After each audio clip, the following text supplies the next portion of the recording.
welcome. You've tuned in for another deep dive. Great to be diving in. And today we're going straight into something really important. Proper crucial, actually.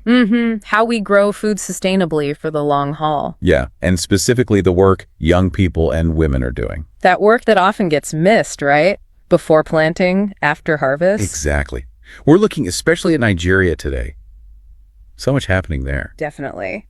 We've got some interesting things to look at, research, on-the-ground stuff. And our job is to pick out those main points for you, the things that make you go, okay, I get it now. We know you want insights quickly. Right, straight to the point.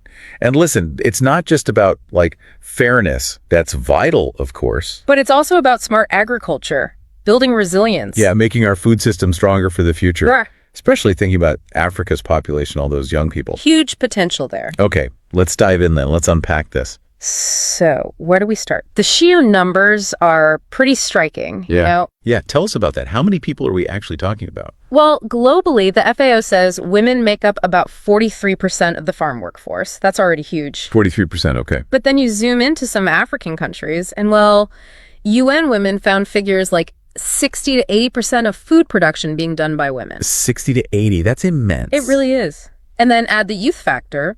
The World Bank points out over 60% of Africa's population is under 25. Wow. So you've got this massive youth population and women doing the bulk of the food production in many places. Exactly. Loads of potential energy and experience right there. True.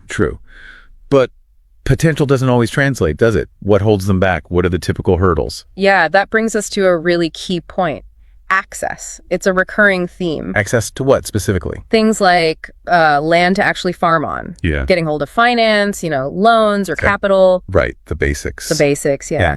And good quality training, extension services, plus just having a voice, a real say in decisions about the farm or the community. So they're often excluded from those critical resources and discussions. Often, yes, for both young people and women. So if we think bigger picture, involving them more effectively, especially in those crucial pre-planting and post-harvest stages. It's not just good for them individually. Not at all. It could give a real boost to the economy and, importantly, for places like Nigeria, help communities adapt better to climate change. Makes sense. Yeah. Okay, so let's break it down. Pre-planting. What are they doing on the ground, especially using sort of local or traditional methods in Nigeria? Well, one really concrete area is soil preparation. Using agroecological practices, basically farming with nature, not against it. Okay, like what? There was this Nigerian study, 2021, in the African Journal of Agricultural Research. Really interesting stuff. Yeah. What did it find? It looked at women-led cooperatives in Nigeria and the ones using local techniques like compost and mulching covering the soil. They achieved 35% better soil moisture retention compared to plots using more, let's say, conventional methods. 35%? Yeah. Just from compost and mulch. That's significant. It really is. That's a tangible benefit right there. Shows the power of these local, sustainable approaches. That's exactly the kind of aha moment we look for. It's not just theory. It's making a real difference on Nigerian farms. Precisely. And it highlights how valuable that locally adapted knowledge is. Then there's seed selection. Yes, seeds.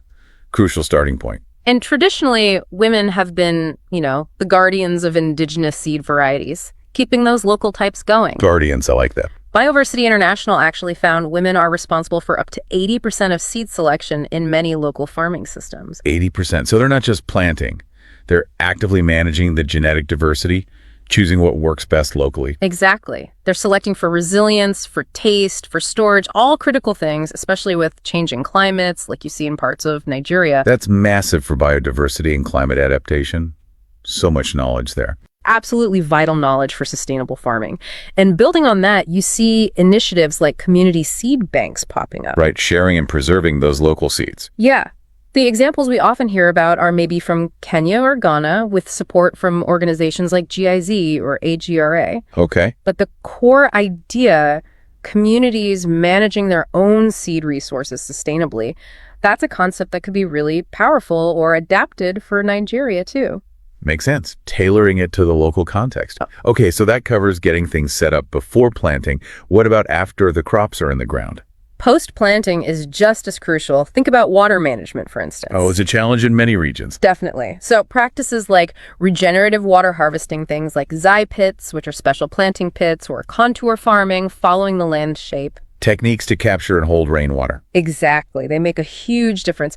ICRISAT, that's the Research Institute for Semi-Arid Tropics, they found these agroforestry techniques boosted crop performance by over 45% in pilot farms. Over 45%. Wow. Yeah, this was in places like Burkina Faso and Mali, which have climates pretty similar to parts of Nigeria, so the potential there is clear. Huge potential, yeah. Yeah. And then there's the harvest itself and what happens right after. That's often where things can go wrong, right? Yeah. Post-harvest losses. A massive issue. And again, women are often primarily responsible for harvesting, threshing, storing. So empowering them here could make a big difference. A huge difference.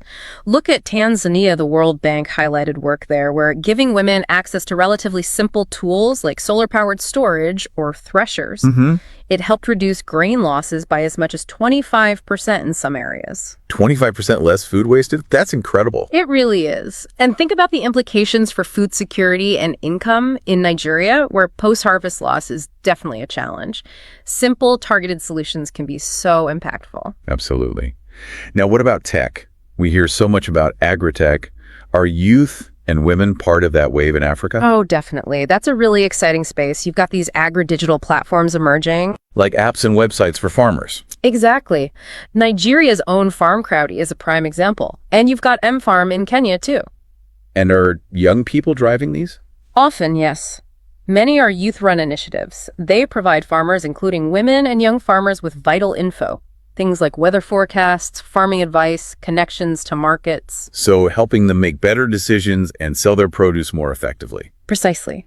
It helps cut down those post-harvest losses we talked about, improves traceability too, knowing where the food came from. It's great to see that innovation coming from within the continent, tailored to local needs. It really is. But of course, alongside these positive developments, the challenges remain very real. Right. Let's talk about those barriers. What are the main things still holding youth and women back in Nigerian agriculture? Well, we touched on access earlier, and it's still fundamental. Access to land is a big one. Land ownership. Yeah. Globally, the World Bank reckons women own less than 15% of land. And you can imagine the situation in many parts of Nigeria is likely similar, maybe even more challenging. Less than 15%. That severely limits what they can do independently. Absolutely. Then there's access to capital, to finance, still a major hurdle. And getting good extension services advice, training. Are they underrepresented in those programs? Often, yes. Training might not be accessible or tailored or even offered to women and young people in many areas. And then there are cultural barriers. Social norms. Exactly. Norms in some communities might exclude women or younger people from having a say in key farming decisions. So quite deep-rooted challenges across the board. Land, money, training, voice. They're all interconnected, really. But, and this is crucial, the opportunities, if we can overcome these barriers, are enormous. Okay, tell us about the potential upside.